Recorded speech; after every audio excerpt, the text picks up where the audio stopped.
Hello and welcome into this edition of the Farzy Show on this fine Wednesday morning. Yes, I'm still in Colorado on vacation, and I will be back in studio come Monday morning, but I'm enjoying my time out here in Colorado. Told you yesterday that I was doing the fly fishing thing. We will air that for you today on this very episode, a very special edition of Farzy in the Field coming your way today. But welcome back to the Steven Singer Studios here in beautiful Loveland, Colorado. This is the spare room in the Airbnb that, once again, my wife, my brother-in-law, and my sister-in-law are staying at. I know there's been some question as to whether or not I've been kidnapped. That has not happened. I know there's been some question as to whether or not I'm in a bathroom. That's untrue. This is the most appealing wall in the room, and I'll show you what I mean. Here, check this out. I got a pack and play right here where my daughter was supposed to sleep. That's not happening. She's found a way to crawl out now. She's insane. There's a picture of a couple horses over there. There's pictures of some dogs and stuff on that wall.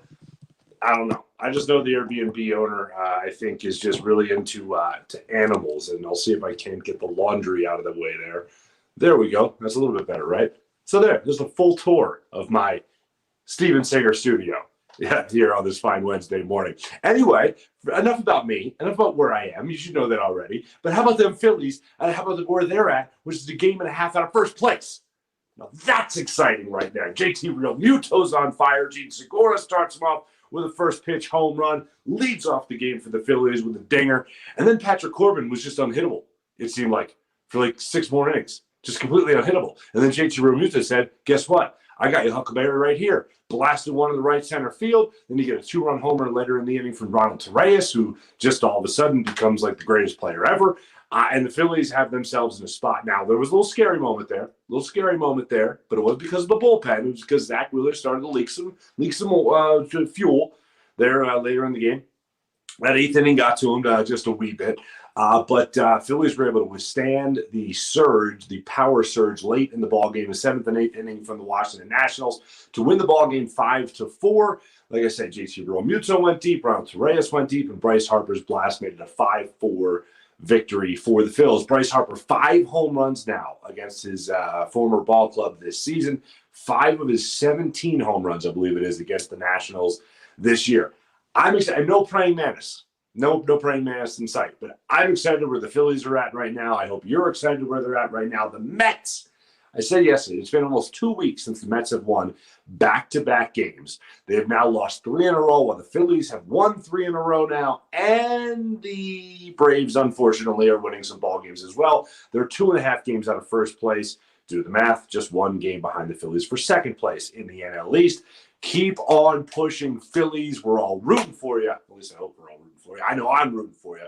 I'm like giddy just thinking about playoff baseball. Just the excitement of postseason baseball in Philadelphia once again. How fantastic that would be. So hopefully the Phillies are able to keep it on with what they got going on right now. They are sending Chase Anderson to the hill tonight. 7:05 start time against. I want to make sure I get this gentleman's name right. He is going up against Paolo Espino. Paolo Espino. I think it's Paolo. Espino. It's just his 9th start of the season for Paolo Espino. 9th start of the season. He is already made 8, and he is making his way out of the bullpen to starting pitcher for the Nationals. So Phil's Chase Anderson, I believe, is going to need a little bit of run support. A little bit of run support. More than maybe what Zach Wheeler got through the first 6.5 innings of, or 6 2/3 innings of what he got in yesterday's ball game. But hey, a win is a win. Not going to rain on that parade. Very excited to see what the Phillies did and what they are doing right now. I want to move it along now to this little subject matter. Andre Drummond. He's a 76er. Andre Drummond is a 76er on a 1-year deal. Dwight Howard pens a nice little note to Philadelphia, saying how love is here. Great. He's gone. He's going back to Los Angeles. Like everyone's going to Los Angeles. I'm surprised anybody's ever going anywhere. I saw DeMar DeRozan went to $85 million to go to the Bulls. When I saw he was going somewhere, I'm like, it's probably the Lakers. Oh, it's the Bulls. Go figure. But the Sixers got their backup center in Andre Drummond. Now, as it's been well documented already, but in case you missed it, in case you, I don't know, maybe just start watching the Sixers this year, Joel Embiid hates Andrew Drummond, or Andre Drummond, and Andre Drummond supposedly hates Joel Embiid. Embiid, over the course of the last couple of years, has said that he lives rent-free. He owns real estate in Andre Drummond's head, and he's buying more of it. Some beachfront property, I believe it is, in Andre Drummond's head. And that has been the case over the years. And Joel Embiid has done what Joel Embiid said he has done against Andre Drummond, which is basically kick his ass. Him and Hassan Whiteside are two guys in the league that Joel Embiid just loves to dominate when Joel Embiid just tries to be dominant and all that stuff. A little tired, I guess, to do the Joel Embiid impression. My apologies. Try to get back to that later. But love the idea that they at least got a backup center, one that I think can still log substantial minutes in the NBA. And that, when I say substantial, I mean around 20. I don't think he'll play that many for the Sixers, but around 20 minutes, I think is what he'll get. And then in the days where you do get Joel Embiid off, you have a guy that can step in and be your backup center to be a starter. Maybe is similar to the way that you wanted Dwight Howard to do it, although Dwight Howard really didn't step up in that starter's role as a center when Joel Embiid was out. He was still an off-the-bench guy. And I also hope that Andre Drummond doesn't get those really dumb, stupid, moronic, idiotic technical fouls called on him time and time again, as Dwight Howard did. And every time it seemed like officials were looking at him as the guy to call the foul on. I don't think Andre Drummond has that same type of reputation around the league as Dwight Howard did. So we'll see what Andre Drummond could do for this 76ers team when they do suit up once again to take the court in the 2021-2022 season. So we'll keep our fingers crossed there. Now, the reason I went Andre Drummond first and not Ben Simmons first was on purpose. I do not ever on this show want to make the lead story that Ben Simmons was in a gym working out. Oh my goodness. A professional athlete in the offseason staying in shape, working on his game, you don't say. That's been my feeling about most of these posts that you always see guys working out in the offseason.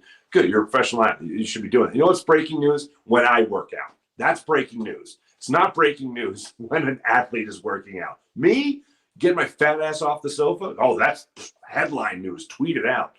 But not for Ben Simmons.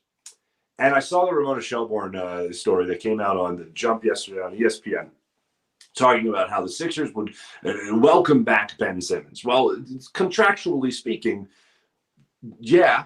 However, the story has changed significantly. The story has gone from both sides are working in tandem to better one another, where the Sixers have a plan in place to make Ben Simmons a better player. And Ben is dedicated to maintaining his status as a 76er and not being traded. And then, of course, that's all fallen apart. Maybe this is really what makes the most sense, is kind of what Keith Pompey reported. The trade was once inevitable.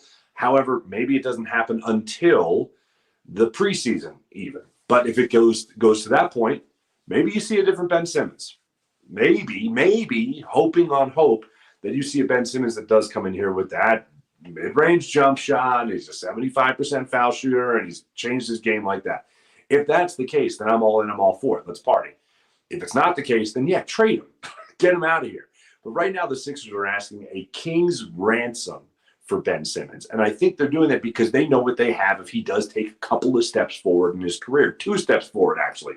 Mid-range game, free throws. There you go. That's all he needs to do. Then he's talking about an MVP candidate, a legit MVP candidate. If he doesn't do that, I don't know how, by any stretch of the imagination, that the Sixers are going to get back 4 first-round picks, pick swaps, and an all-star caliber player. It ain't happening. And I was having a conversation with some people via text over the last 24 hours about how it's like, wow, they're really loving Matisse Thybulle. They're really loving Tyrese Maxey. Is the only deal that moves those two guys, is the only deal that does that if they move them as well as Ben Simmons, Thybulle, Maxey, and Simmons, and maybe a pick to Portland for Dame Lillard and picks and all that stuff? That's the only thing that I think that's the only thing that actually makes sense to me. But I still don't think that's going to be the move. I think what the Sixers want is to get pieces back here, assets back here that will help replenish what they once had under Sam Hinkie. Nothing close to the assets they had when the Colangelo family took over, but something similar to that, where they could get back a haul in return. And right now, they are not going to get a haul for Ben Simmons, especially not now when his trade value is at its lowest point. And I'd be shocked if Ben Simmons led this team to a Game 7 victory against the Hawks and then at least made it to a Game 7 in the Eastern Conference Finals against the Bucks. I'd be shocked. And Ben Simmons looked amazing in the entire time. Let's say he looked amazing this entire time. If the Sixers went out and asked the asking price that they're asking right now, that's a lot to say. If they went out and they did that after Ben Simmons, let's just say, tore it up in the playoffs through the Eastern Conference Finals even, I'd still be shocked that this is the price the Sixers are asking other teams to pay for Ben Simmons. And the fact that he was terrible in the playoffs, god-awful in the semifinals, I'm blown away at what they're asking. So right now, I don't think they want to trade him. I think they really want to see what this offseason it looks like and how Ben looks at the end of this offseason and if he has taken any step forward. That's what their price tag tells you. Maybe they'll get somebody to panic on draft night. Didn't happen. Maybe they'll still get somebody to panic or say, oh, well, that's still the asking price for Ben. Nah, I'll pay it. Let's go. That ain't going to happen. So I still see Ben being here at least till the preseason. Again, I'll use the word from Keith Pompey's report and his sources from a couple of weeks ago. Inevitable. It looks like it's inevitable. But as each passing day goes on, inevitable starts to have a couple of holes in it. Like I said, coming up, I have a very special Farzy in the field where I go fly fishing. It's only the second time in my life I've ever gone fly fishing. I went one time with my dad, and I don't think either of us knew what the hell we were doing. I thought it was all like river runs through it stuff that you see in the movies. No, there's like a bunch of different types of casts that I had to learn, like no pun intended, on the fly. And we had a guy named Rod, who was he's a human being, not the fishing pole. Rod was our fishing instructor that taught us all this stuff and then released us into the wild, literally speaking. But I hope you stay tuned for that. It's a great time. It certainly is a bucket list thing of mine, and I hope you enjoy it. Let's take a look now at the Philadelphia Eagles. Nick Sirianni addressed the media yesterday and during his press conference, talked about how he loved the idea of Devontae Smith, despite his knee strain, is still at the jugs machine catching passes. He's still getting the mental reps when he's out there at practice. He's still in the meeting rooms, and he's learning, and he's getting as much information as he possibly can to ensure that his rookie year is as successful as it can be.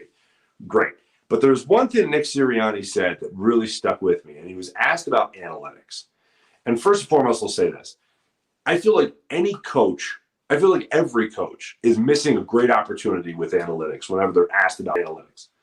Whenever they're asked about analytics, they always go into this, oh, this is when I use it, this is when I don't use it. Oh, it's information that's helpful. If I'm a head coach in any league or even a general manager in any league, I'm saying I'm done with analytics. Analytics is now a dirty word where it's separated, it like divides people. I'd say I don't believe in analytics. I believe in information. It all falls under the same category. So I don't know why we're still like, I think a smart head coach or a smart front office guy knows the divide that happens in the fan base when you say, oh, I go by analytics. And then you become a nerd, a numbers crunching, abacus bearing nerd. I wouldn't even acknowledge analytics anymore. I'd say, no, I just look for information. That's it, in any way, shape, or form. And that would nullify all that stuff, the divide that happens with analytics. But I digress. Nick Sirianni said something about analytics that really struck a chord with me. I want to make sure I get this quote right. A wise man avoids all extremes. I never heard that before. Have you heard that before? I've never heard that before. A wise man avoids all extremes. And I thought about arguments that we have in sports all the time, whether it's the aforementioned Ben Simmons, whether it's the aforementioned Joel Embiid and his health, whatever it might be. What Daryl Morey might do as the Sixers president of basketball operations this offseason in terms of trading Ben Simmons, and we talk about Ben Simmons' game and all that. We talk about Bryce Harper a lot in this, Reese Hoskins. A wise man avoids all extremes. How often do we go to the extremes in an argument when the person we're arguing with hasn't gone to that extreme yet?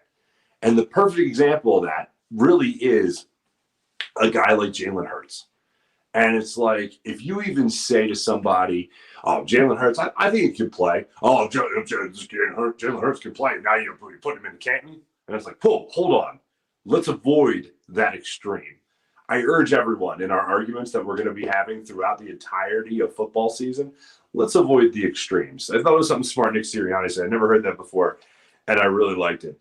He also said he was very pleased with his whole wide receiver group, and he was challenged a little bit on the winning the day type of mantra that he's installed here. And I know that was more Chip Kelly's phrase, win the day. But Nick Sirianni has everybody competing all the time. Everything's a competition. And he said the defense had kicked the offense's butt, and the defense had won 3 days in a row. Well, yesterday, he was asked during his press conference who won the previous practice day. And he said the defense won. And he said the defense won 27-24. 27-24.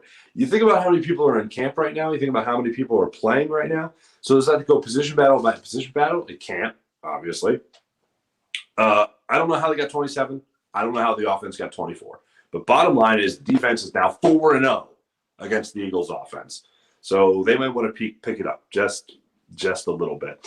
He also praised Boston Scott for what a great leader he is in the locker room and how he can do everything out there on the football field. And let's keep our fingers crossed that Boston Scott can do that and be a good secondary back for the Eagles as well as the rookie that they drafted, Gainwell, Gainwell, see how he does this season. And of course, Miles Sanders, who I still think has yet to reach his full potential in the NFL. Let me tell you about my friend Steven Singer of Steven Singer Jewelers. Ladies and gentlemen, do what I do for every big jewelry purchase. Make sure you go to Steven Singer of Steven Singer Jewelers, the other corner of 8th and Walnut, right on Jewelers Row, or simply go visit IHateStevenSinger.com. That's IHateStevenSinger.com for all your big jewelry purchases. Looking to get engaged, don't want to break the bank.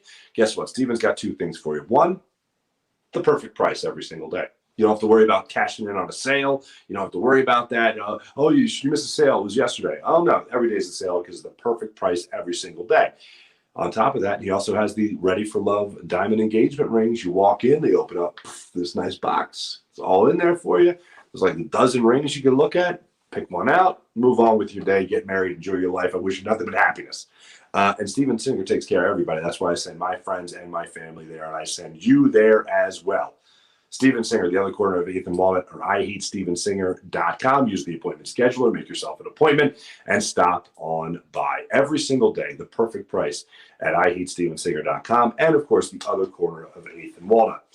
Before we do get to our fly fishing bit today, I do want to tell you that coming up later in this week, we're going to have some more best of from some of our football interviews. So I hope you guys enjoy that. And later today, for tomorrow's program, I will be on a horse. That's right, taking full advantage of all that Colorado has to offer. I will be on a horse tomorrow. You won't want to miss it. And maybe if you're lucky, you play your cards right. Maybe I'll get on a kayak too. Maybe we'll use that on Friday. I don't know. I also want to tell you about Rothman Orthopaedics, who brings us Farzy in the field today, the special Farzy in the field that has me fly fishing. So thank you, Rothman Orthopaedics, because when you have orthopedic issues, you need a physician who eats, sleeps, and breathes orthopedics. You need an exceptionally specialized Rothman Orthopaedics physician. They not only specialize in orthopedics, but each of their physicians only focuses in on one area of the body, which means you can have the confidence to get past the pain and be what you were. Visit them in one of their 30-plus locations in Pennsylvania and New Jersey, including 4 orthopedic-only urgent cares. Learn more at RothmanOrtho.com. Learn more at RothmanOrtho.com. That's RothmanOrtho.com. And how about Steak and Maine? Fine dining in the heart of Northeast Maryland. Whether you're down in a more upscale steakhouse or casual bar and patio, make sure you enjoy the prime meats, fresh seafood, world-class oyster bar, and freshly prepared sushi. All that in an extensive wine list with Cavada Cellars Wines. Is that right? In my mind, Tony Cavada has some phenomenal wines. I tell you all the time, you got to get that 2-pound tomahawk steak. Get a nice Pinot Noir to go with that from Cavada Cellars Wines. You'll be having yourself a night. I'll tell you that much. Open every day for lunch, dinner, or Sunday brunch. Steak and Maine in Northeast Maryland, voted #1 place for steaks in America by the Travel Channel and the Cooking Channel. Check them out for yourself. Go to steakandmaine.com for more information. That's steakandmaine.com. How about our friends at Sky Motorcars? SkyMotorcars.com, a car for every budget. Hooking up Eagles players like Vontae Maddox, for instance. So make sure you check out Sky Motorcars and SkyMotorcars.com.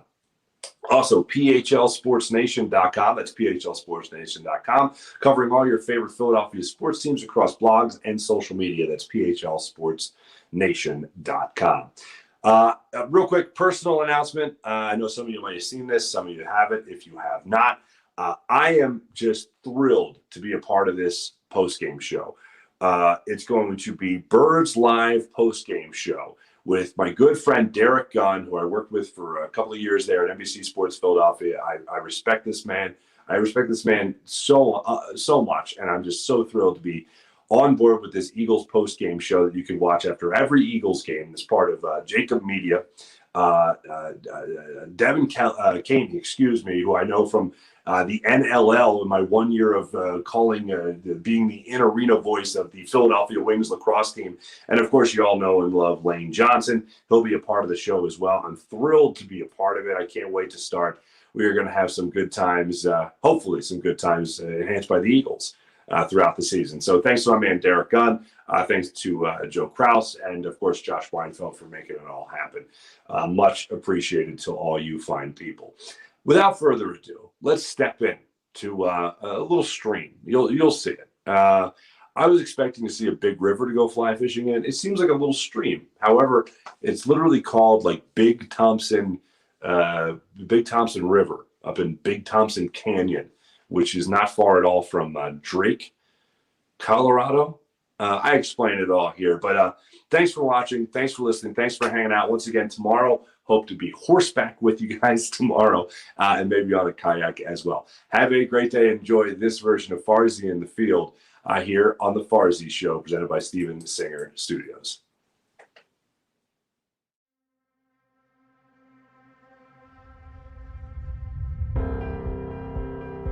If you follow the show, you know I love the outdoors.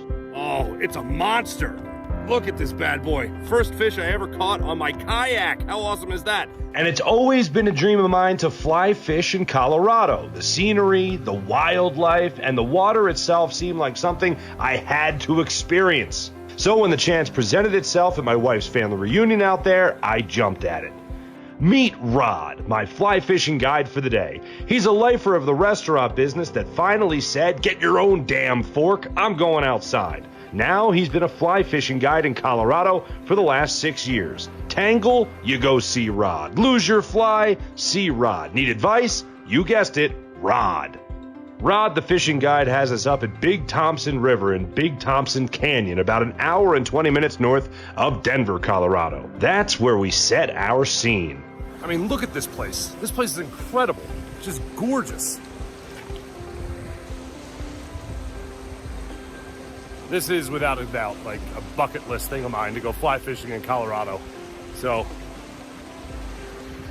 we'll see how this goes. First, we tried the windshield wiper cast, and that was a fail.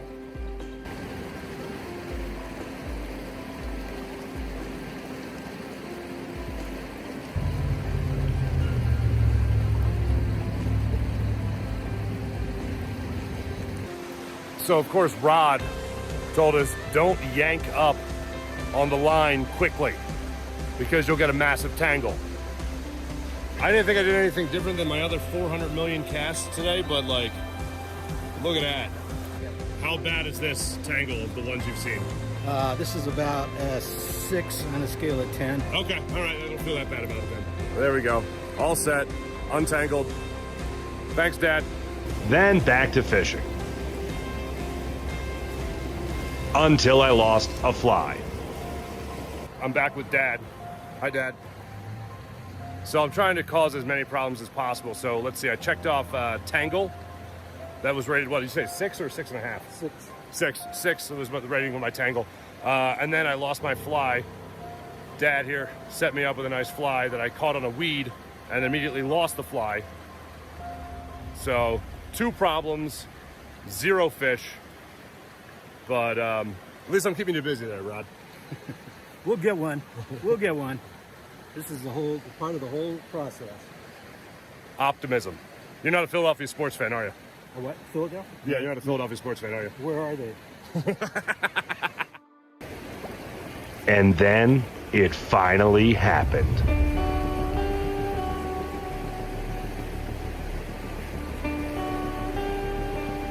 Got one. Got one. Stay on the line.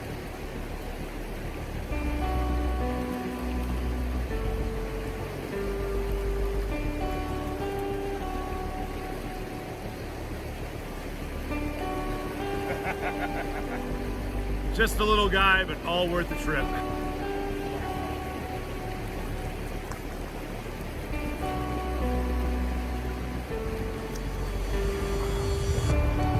There he is.